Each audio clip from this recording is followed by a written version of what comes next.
Arestado ang isang Amerikano sa Bacolod City na inirereklamo ng pag-upload ng malalaswang video. Sa Lucban, Quezon naman, dalawang backhoe ang sinunog ng armadong grupo. Narito ang unang balita sa probinsya.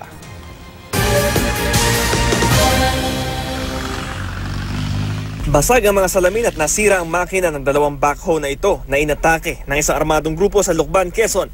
Ayon sa mga residente, bigla na lang dumating ang mga suspect at hinarangan ng kalsada kung saan naroon ang mga backhoe na ginagamit sa road widening project. Pinagbabaril ng mga ito ang mga backhoe bago sinunog. Agad din naman tumakas ang armadong grupo.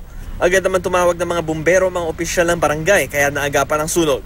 Iniimbestigahan na kung may kinalaman ba sa politika o kung isang rebeldeng grupo ang nasa likod ng pag-atake.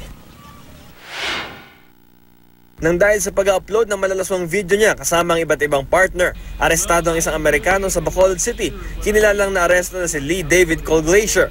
Nakuha mula sa kanyang isang laptop at cellphone kung saan may kopya umano ng mga video.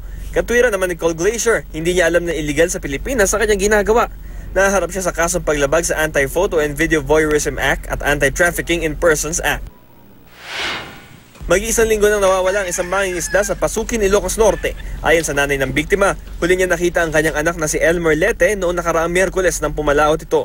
Hindi raw siya umuwi simula noon kaya nagpatulong siya sa iba pang residente at hinanap nila ito.